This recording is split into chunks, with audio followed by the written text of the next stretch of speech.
Magandang araw po mga kababayan. Ranger Kidlat Vlog, Retired Soldiers Comment, Opinion Assessment. Nasa part 6 na po tayo. Ang pamagat nito ay Debus Plan versus the Dutertes. Magandang gabi po sa lahat ng mga OFWs na nasa iba't ibang bansa na nanonood sa atin. At syempre, ang Filipino Guerrilla Forces na pinamumunuan ng pinakamatikas at mahusay na supremo, si Sir Dado Enrique, at siyempre ang kanyang deputy, si Commander Bukay Metran. Magandang gabi po sa inyo mga sirs. At panoorin po natin ito. Ayan. No less than the president is leading this war. Because if it not for President Duterte, we would not have known na ganito pala ang kalaki ang problema natin sa droga.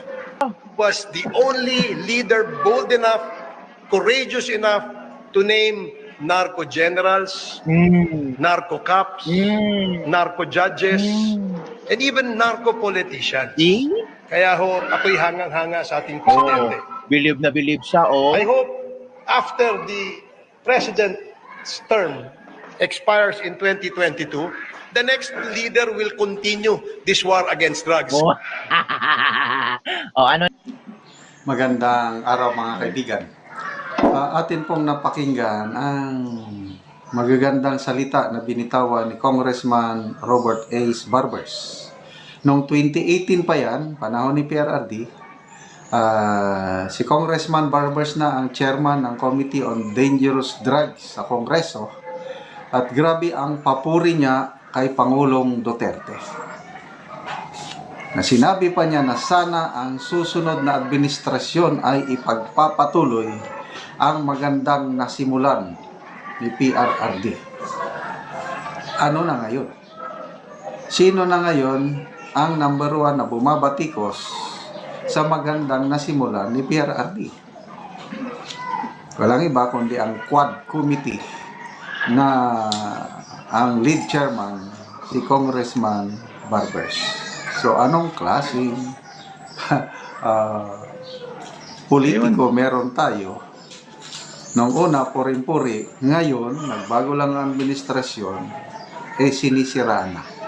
Anyway, i-share ko sa inyo, napanood ko lang ito sa vlog ni Ako Kabibig, isa sa mga paborito kong lead.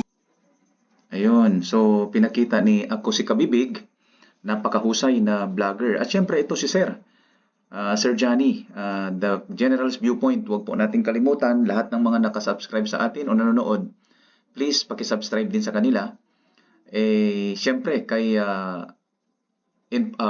Makabayan Metran TV at kay Pinoy Survivor na Filipino Guerrilla Forces TV.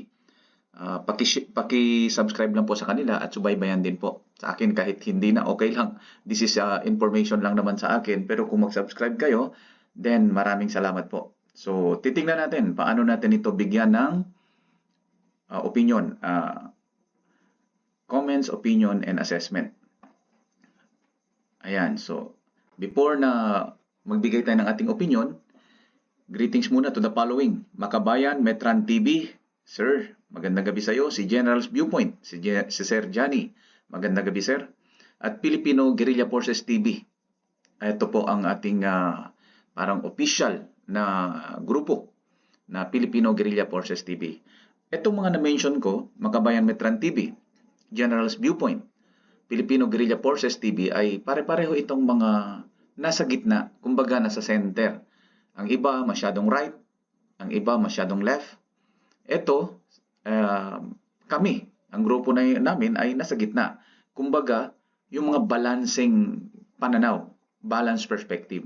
Titingnan natin. So, una sa lahat, nais nating batiin si Lynn Firm, Ma'am Lynn Firm, magandang araw sa iyo.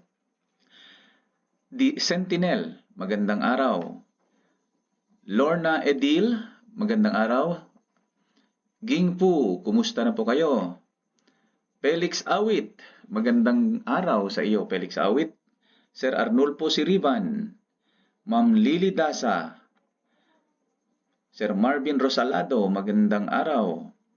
Annalyn Castillo, ma'am, taga Hong Kong ito si ma'am, nasa Hong Kong ito si ma'am ngayon. So, Ingat po kayo dyan, ma'am. Sir Melvin Manalo, Sir Roy Aberit, Ma'am Maria Socorro Mejia, Sir Leandro Sularta, kumusta po kayo? Sir Aquilino Junior Juanites, muntik na ako magsabi ng Pimentel. Magandang araw po.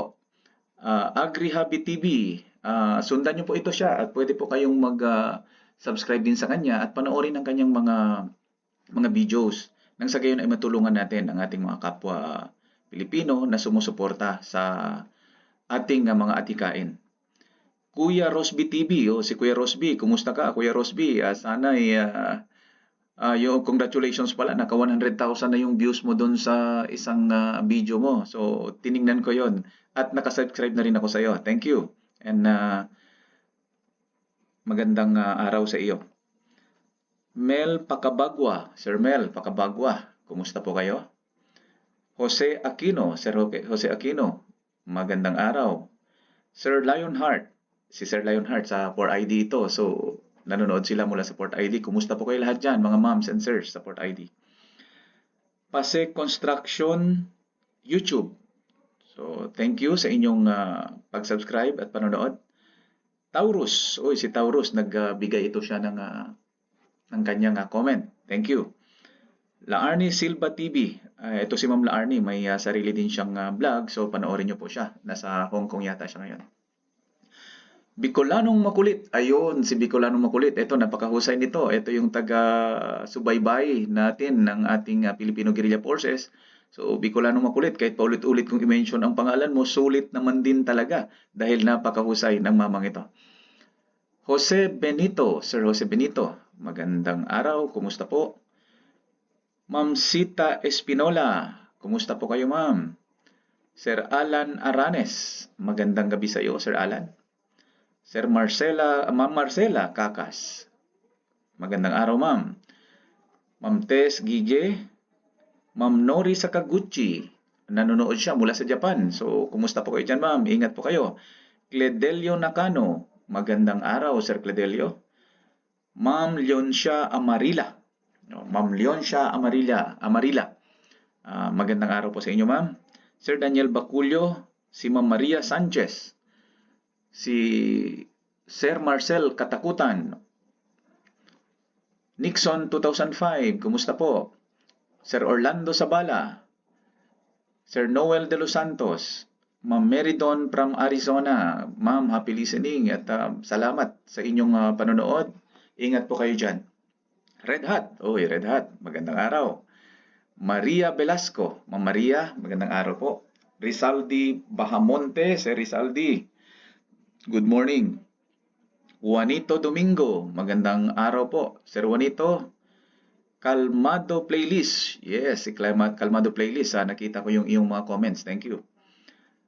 Ma'am Trexie Garcia, good morning po, magandang araw, Ma'am Trexie. Rose B from Egypt. Ingat po kayo dyan sa Egypt. Alam natin, malapit po kayo ngayon dyan sa... Medyo magulo po dyan ngayon between Iran and Israel. Hindi natin alam kung kailan puputok talaga yan. Ingat po kayo. Cecilia Provido. Ma'am Cecilia, magandang araw po. Natalie Kerubines, kumusta po kayo? The Right Stop, kumusta? Ma'am Queenie Guillem, magandang araw po, Ma'am Queenie. Sana ay nasa mabuting kalagayan po kayo. Ma'am Arceli Calvo, kumusta po, Ma'am Arceli? Sir William Nakita, Sir Edwin Marshall, Ebnash, si Ebnas, magandang araw. Ma'am Mila Sumaylo, magandang araw po sa inyo at magandang pakikinig dyan mula sa Canada. At syempre si Ma'am Gloria Takeda. So, sila po lahat ang mga nag-comment sa atin at nakita natin na nag-interact sa atin. So, nararapat lamang na atin silang i-recognize at i-acknowledge ang kanilang mga effort na mag-comment. So, thank you very much sa inyong lahat. At ito po, tuloy tayo. Panoorin po natin ito at para mabigyan natin ng siyang maging liable. I'm not just talking of the murder and homicide. The law here, of course, is Republic Act 9851. na may crime against humanity, and of course many in fact mayroong ang batas na yan has command responsibility, so many generals. There are two elements in that crime. Just the culpability, Mr. Chair, hindi ako nagsasabing other than that, no? Command responsibility, if the colonel or if the general or the commanding officer or the president, commander-in-chief, has knowledge knows about the crimes committed by the subordinates and did not do anything to stop it, may liability under command responsibility laws. Treated siya as principal of the crime. So kung ano ang penalty nung gumawa, ganun din sa commanding officer. But more importantly, the second part of the law says that kahit hindi niya alam, but nung nalaman niya na he failed to investigate the crimes committed by his or her subordinates, then that is equivalent to command responsibility, which means reclusion perpetua po yon sa mga commanding officers who are found guilty of command responsibility. Mr. Chair, thank you. So, mamaya po, sasagutin po natin yan, no? Magko-comment din po tayo dyan. Magandang comment yon, sinabi niya. So, magbigay po tayo. So, itutuloy natin. Magko-comment po na magbigay po tayo ng ating opinion mamaya. So, ituloy po muna natin. Nang sa gayon ay mapanood Thank natin. you, Mr. Chair. No, that summarizes no, yung mga pwedeng maikaso no, doon sa mga perpetrator nitong Wala po ba kayo nahalata? Mukhang mga makabayan black na ang nandyan lahat sa Kongreso. So, ewan ko, baka nagpa-practice na tayo ng panibagong korte. So, nasa sa inyo po yan. Panoorin nyo po at alamin natin. So, eto. Bigyan natin ng comments, opinion, assessment. Una, yung drug war extrajudicial killing or EJK. Yan po ang issue Yan lang muna ang issue ng ating pag-usapan. Ang tanong, legitimate ba ang drug war? So yun po ang magandang unang katanungan, kung lehitimo ba ang drug war? Answer, yes. Ito po ay isang lehitimo at normal na law enforcement responsibility and obligation ng lahat ng mga pamahalaan sa buong mundo, upang mapanatili ang ligtas at mapayapang pamayanan para sa lahat ng kani-kanilang mamamayan. So, maliwanag po na ang drug war, na ang drug war is legitimate at normal law enforcement responsibility and obligation ng bawat pamahalaan. Okay? Ang pangalawang tanong, may nangyari bang EJK during sa drug war ng nakaraang administrasyon? Ang tugon po, ang sagot ay yes, meron po. So, ang sunod na tanong, sino ang dapat managot sa EJK ng drug war? Ang sagot, syempre ang law enforcer na gumawa nito. So, at bakit? So, tanungin natin, bakit ang law enforcer ang dapat managot? Answer, dahil trained po sila sa rules of engagement. At fundamental principle at SOP ng lahat ng law enforcers is to follow legal orders only, na sumunod lamang sa mga legal na mga orders at hindi yung illegal. At hindi excuse ang rason na sumunod lang sila sa utos. In the first place, kaya nga ang lahat ng kinukuha o tinatanggap sa law enforcement service ay pawang mga college graduate o professionals. Sila lamang ang pinipili at tinatanggap dyan upang masiguro ng bayan natin na ang gagawin lamang nila ay ang tama at ang naaayon sa alituntunin ng mga batas, rules of engagement, at SOPs o standing operating procedures o standard operating procedures, habang ginagampanan ang kanilang mga tungkulin bilang mga alagad ng batas. So doon pa lang, gumagastos ang gobyerno ng napakalaki. Monthly, yearly, quarterly, gumagastos para sa training nila, para dito sa rules of engagement, SOPs, yung mga yung ginagawa nila dyan na mga iba pang pag-aaral tungkol sa alituntunin ng batas. Kaya nga sila may pinag-aralan mga college graduate, yan naman ang pinagmamalaki.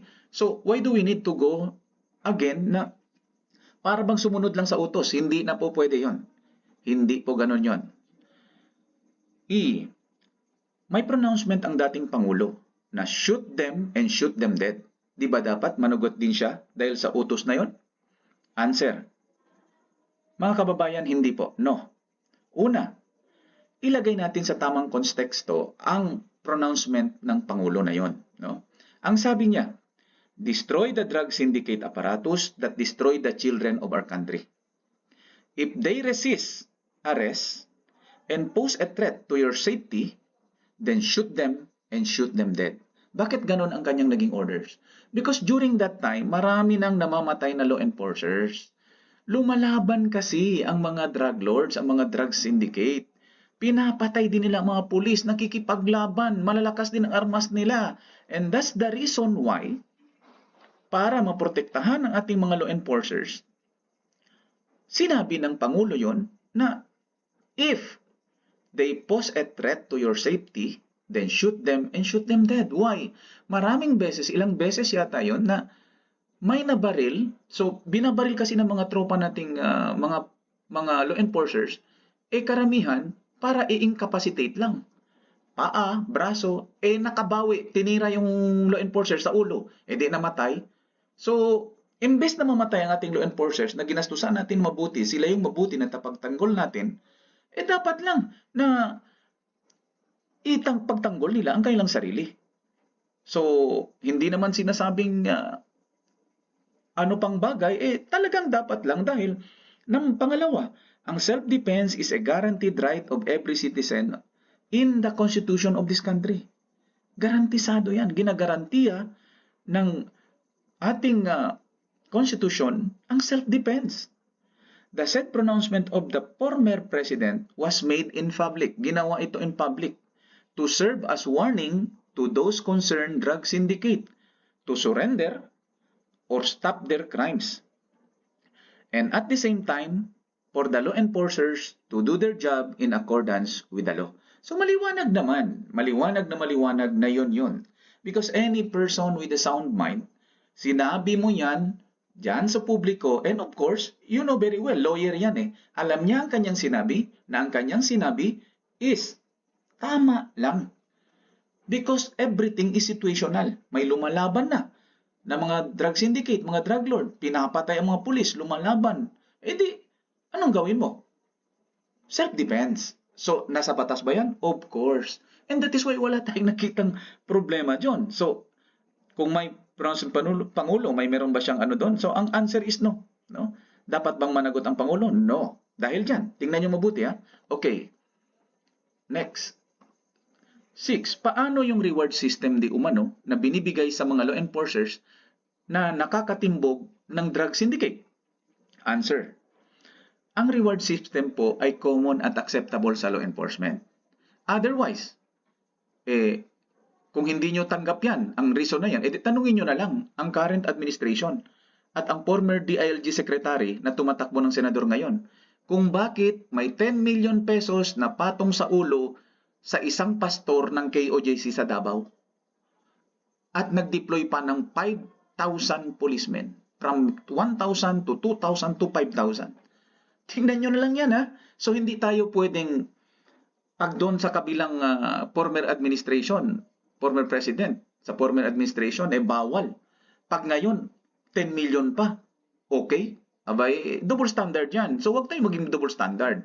Pupunta lang tayo doon sa balance. Balance lang tayo, yung tama lang. So ito, G, naparusahan ba ang mga gumawa ng EJK? Answer. Yes, opo. At yun nga ang dahilan kung bakit hindi makapasok at walang jurisdiksyon ang International Criminal Court sa Pilipinas dahil gumagana ang justice system natin. Yun po may nakulong, may naparusahan. Therefore, hindi pwedeng pumasok si ICC kasi may gumagana na justice system sa ating bansa. H, paano kung mapatunayan ng Quadcom o Quintacom na may iba pang EJK, ang mga kaso ng EJK? Sagot, lalong di makapanghimasok ang ICC o International Criminal Court dahil lumalabas na marami pa palang ibang justice fora na gumagana sa ating bansa. At isa na yun, yung Quadcom.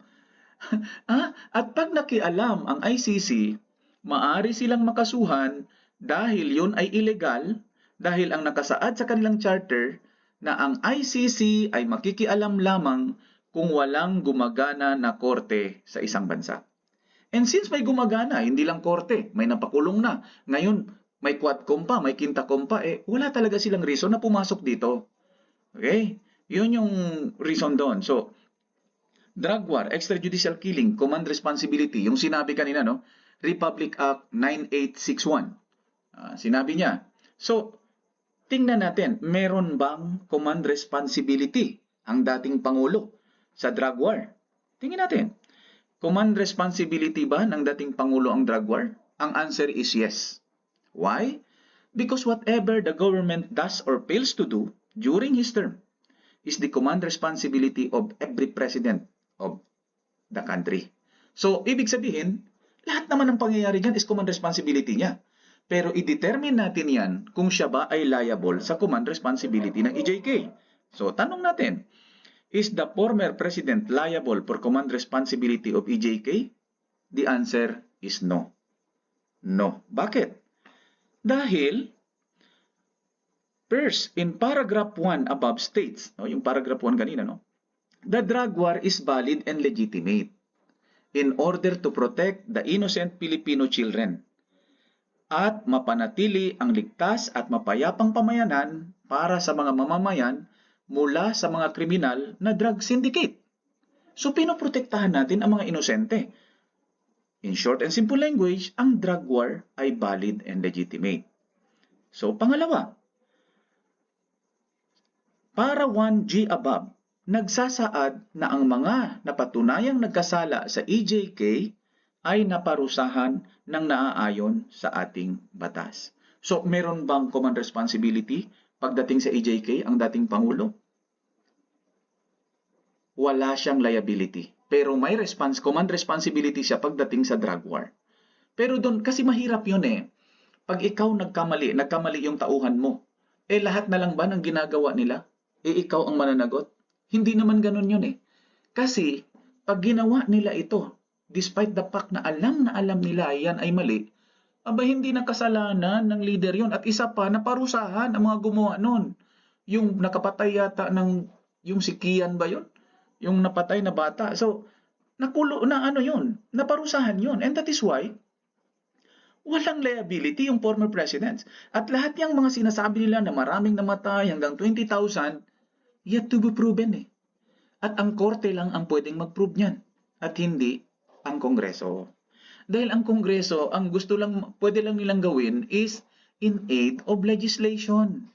Kaya wag tayong magpadala masyado kasi baka nakakanalyze na tayo, papunta doon, masyado tayong na-stress, kinakanalize tayo, papunta doon sa, mapunta na tayo sa magalit, mag-alsa, or whatever, baka magsisisi tayo. Kaya tingnan natin ang susunod nito. Dito ang pupunta niyan. Okay. So, ginawa, di umano ang mga ito, itong quintacom, to allegedly cover issues. Ano yung mga issues na gusto nilang i-cover up? Okay, allegedly ang House di umano ay gusto nitong i-cover up ang PI fund issue, yung 26 billion ng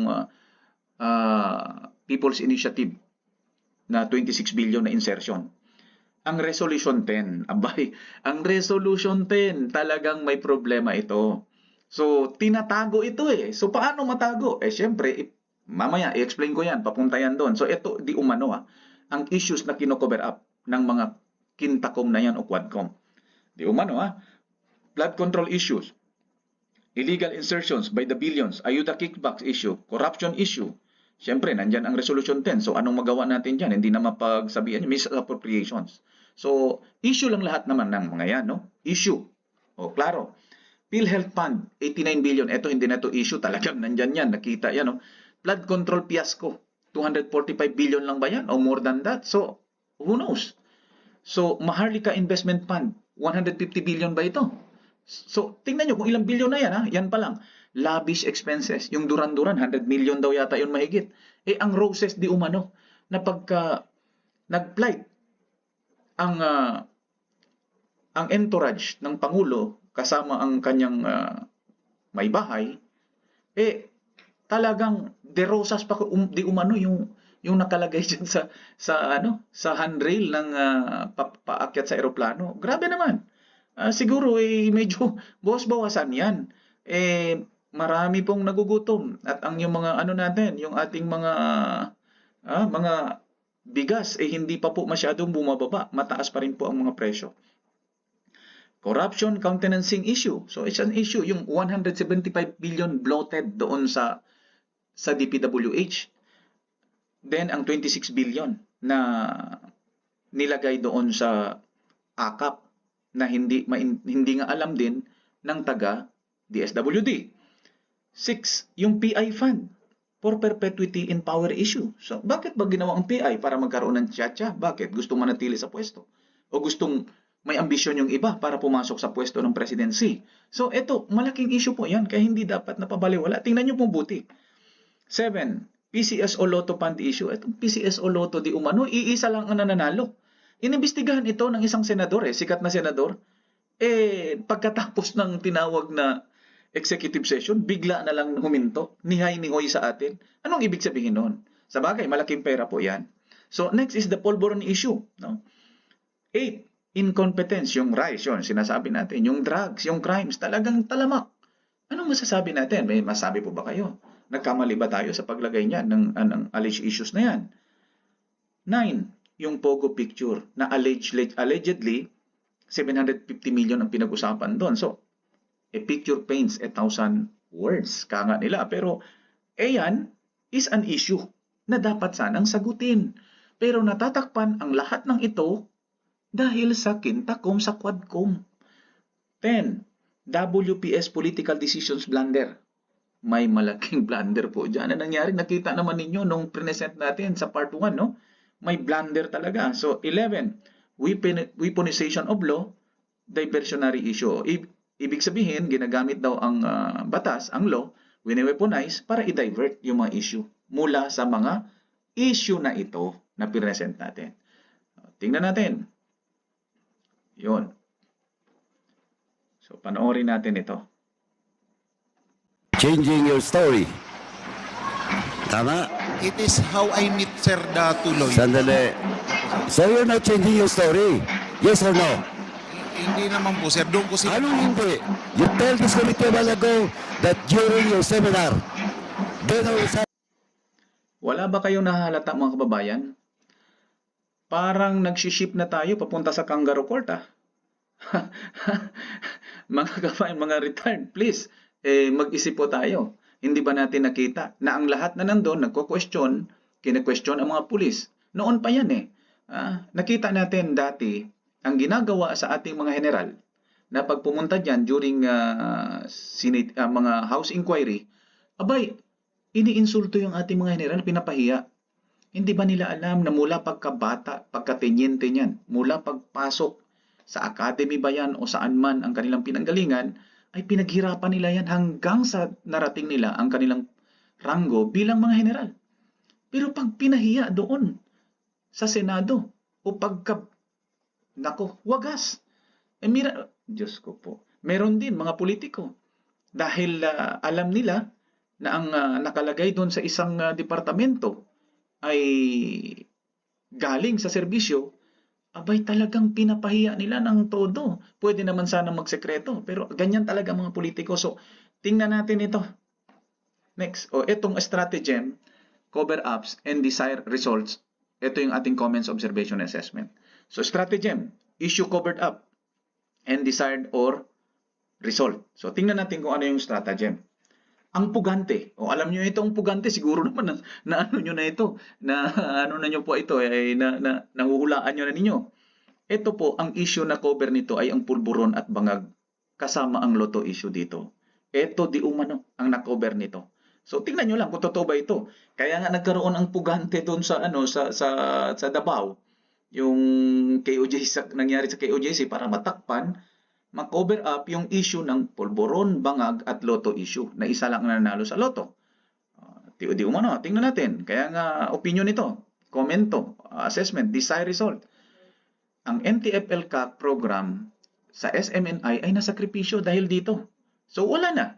Imbes may magagamit pa ang NTF-ELCAC na isang program,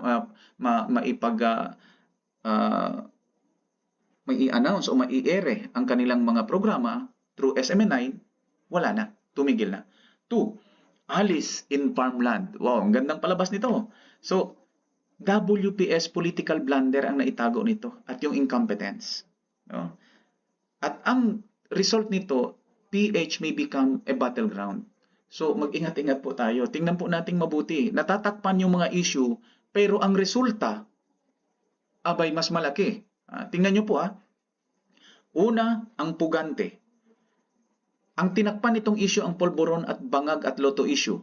At ang naging resulta nito, nasakripisyo yung NTFL program with SMNI. Dito sa Alice in the Farmland, tinakpan nito ang WPS political blunder. Incompetence. At ang naging resulta nito, ang PH ay maaring maging battleground. Sus, nako, ang hirap nito. Pangatlo, ang pag-uusig, yung Quadcom, o Quintacom na ngayon. So, tingnan natin ano cover up nitong pag-uusig. Abay, Resolution 10, natatabunan nito ang issue ng Resolution 10, ang illegal insertions, ang issue ng corruption. Abay, natatabunan dahil sa pag-uusig ng Quadcom. Tingnan natin kung ano ang naging resulta. Ano ang desire nito? Destroy Dutertes. I-destroy yung mga Dutertes. And then, ang result, unity, sacrifice. So, nagkaroon tayo ng disunity. Nasakripisyo ang pagkakaisa ng taong bayan. Bakit? Dahil lang para mapagtakpan ang Resolution 10, ang illegal insertions. So, next, ang pagpapatalsik. Ito yung impeachment. Abay, anong issue ang kino-cover up nito? Yung PhilHealth Fund. Ano nagko-cover nito ang PhilHealth Fund? 89 billion, nasa napunta? Ang MIF, Maharlika Investment Fund o Maharlika Investment Corporation, nasa ng pera dyan? May pera pong nilagay dyan. Yung flood control fiasco, ang laki po ng pondo dyan. So natatabunan dahil sa issue ng pagpapatalsik na impeachment. So ano ang desired result niyan? Ang gusto nilang mangyari dyan is magkaroon ng anarchy. Parang kinakanalize tayo at tinutulak ang taong bayan para mag-alsa at magkaroon ng anarchy. Bakit? Mamaya ansira natin yan. Ano bang naging resulta dyan sa pagpapatalsik? Na-cover up nila ang PhilHealth Fund, ang MIF at saka flood control fiasco. Ang nasakripisyo dyan ay ang taxpayers' money. Iyon ang nasacrifice. Diyos ko po, kung makita nyo yan Bakit kailangan nilang itulak tayo o i-canalize papunta sa anarchy? Dahil makapag-declare sila ng ML or di kaya RevGov. So, kung sakali mapunta tayo sa anarchy, abay madali na nilang magawa yung ML, martial law o revolutionary government. Abay, di ba alam naman natin yan, yung panahon ni Senyor, pinabayaan din nila lahat ang bayan hanggang sa humantong na nagkaroon ng nagranadahan doon sa Plaza Miranda, yung kanyang Secretary ng National Defense di umanong ay inambush, kaya nag-declare ng ML. Abay, mukhang yan din lang ang gustong gawin ni Dayonior, mga kasama, mga kababayan. Kaya pag-ingatan natin ito, tingnan natin mabuti, patulog-tulog pa ba sa pansitan ang ating mga dapat gumalaw dyan na ayusin? Kickbacks. So, ang kino-cover nito, kickbacks, incompetence, and lavish na lifestyle. So, tingnan nyo po. So, ang desire and result nito is perpetuity in power. And then, ang result is back to glory. Back to glory days, yung mga ginagawa nila dati. Pero ang masaklap nito, sige, pagpalagay natin, nakapag-ML sila o di kaya RevGov.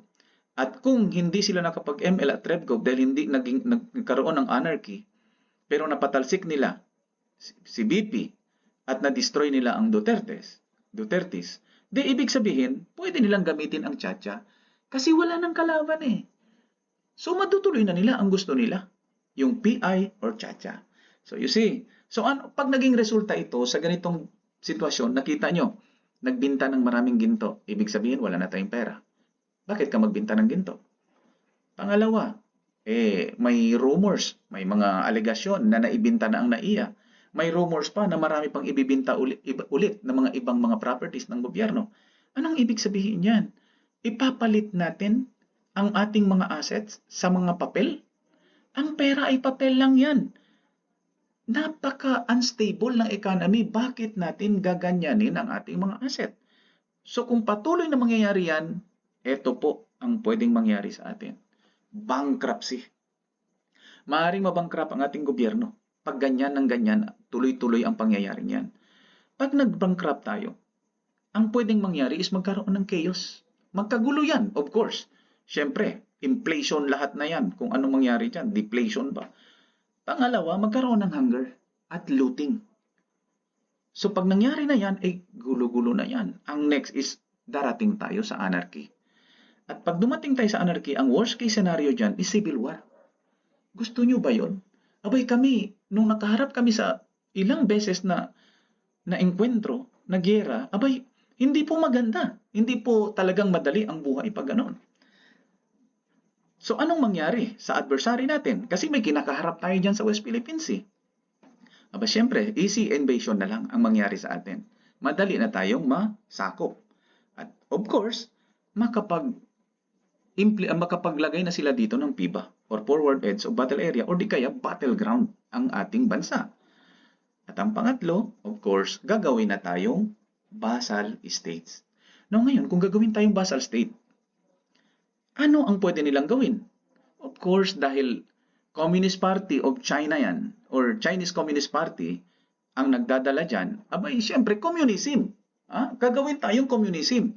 At pag communism natin, pag naging communism tayo, alangan naman ibigay nila yan kanino pa? Ibigay ba nila yan sa mga sundalo, sa armed forces, sa police? O si kanino man? Hindi. Siyempre, ibigay nila yan sa Communist Party of the Philippines, sa NPA. Abay, naku, mga ma'am, mga sirs, siguro naman, alam nyo na ang pwedeng labasan nito.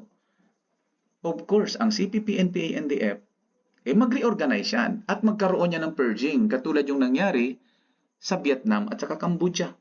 Nung nanalo ang mga komunista, pinagpapatay nila lahat, pinagpa-purge nila lahat yung mga dating nasa demokrasya, yung nagtrabaho sa gobyerno.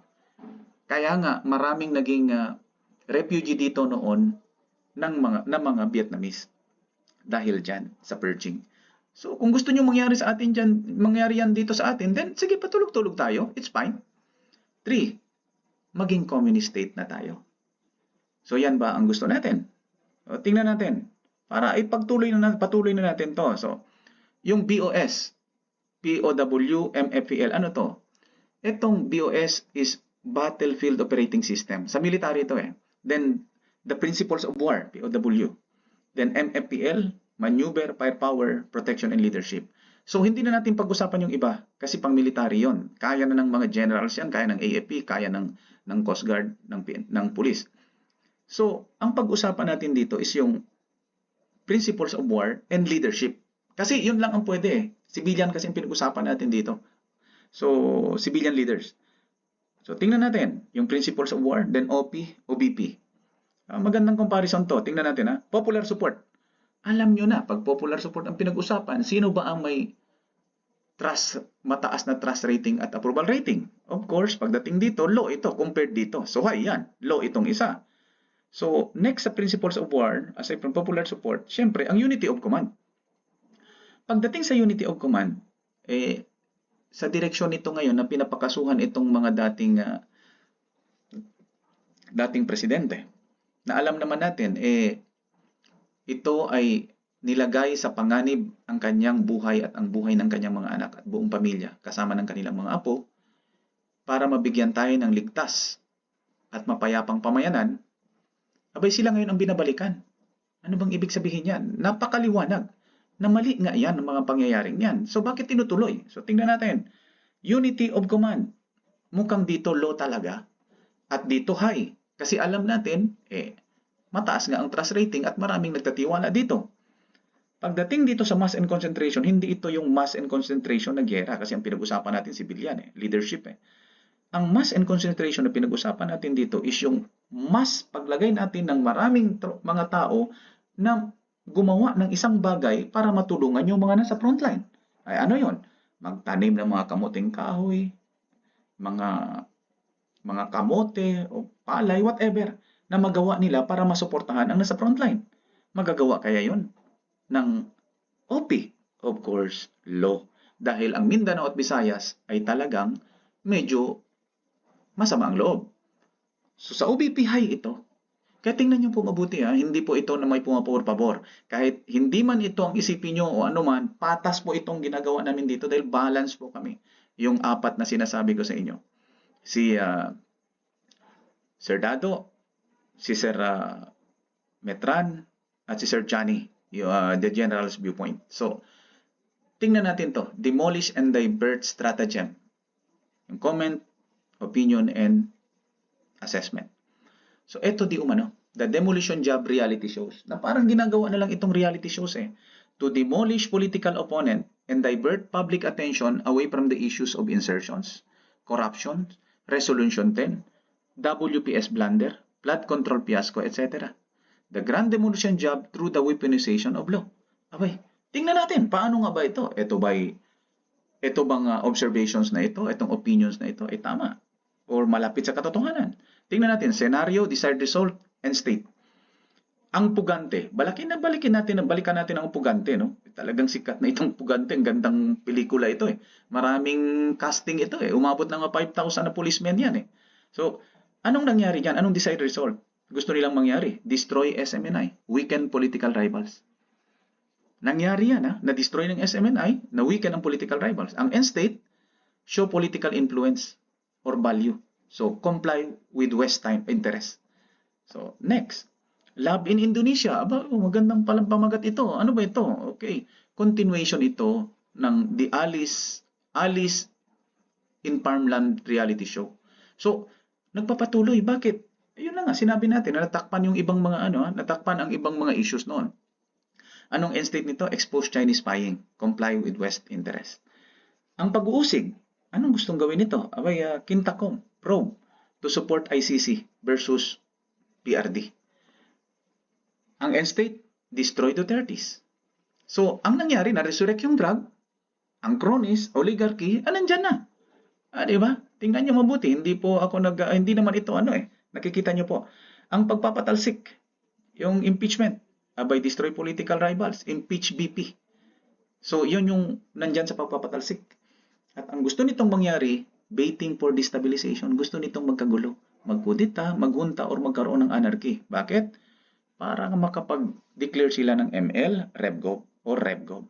Kasi itong RevGov, hindi lang naman ito isa ang pwedeng mag-declare. Actually, ang OP ay talagang ang Office of the President, merong power na i-declare either of these two. No? Ang Chacha, yan, gagawin yan ng Congress. Pero ang ML at saka RevGov, abay, hindi yan sa isang banda. Pwedeng gawin yan, mas malakas nga ang malaki ang pagkakataon ng OP na magawa yan. So, desired result, to control the whole system of society, then end state, remain in power, bring back glory.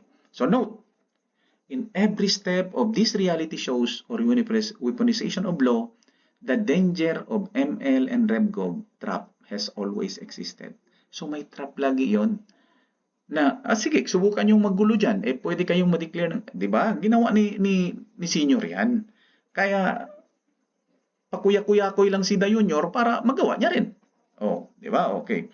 Although very remotely on the part of the armed forces, the mastermind might be able to influence some of the law enforcers' top brass, and the armed forces police might be deceived to ignore its mandate to protect the people in the state in this guise of loyalty, professionalism, and adherence to the chain of command. So, tingnan po natin. Baka naman, hindi naman sinasabi, but maaring ma-deceive to ignore its mandate to protect the people in the state in this guise of loyalty, professionalism, and adherence to the chain of command. So, anong lumabas? There was no debut stratagem by the DLG against politicians in the previous administration because, previous administration, DLG secretary, non-politician, ang current administration, yung tumakbo ngayong senador, politician. Kaya ganyan, nagkagulo-gulo tayo. Nagkakapeste-peste ang lipunan. Ayan. House probe simply appears to be a grandstanding for political agenda and to demolish political opponents and divert public attention away from the issues of insertions, corruption, Resolution 10, WPS blunder, flood control fiasco. So maraming salamat po mga kababayan. Sana'y nagustuhan nyo. At lahat po ng hindi ko nabati ay babatiin ko po siguro sa susunod pag nakita ko ang inyong mga comments. Maraming salamat at magandang araw.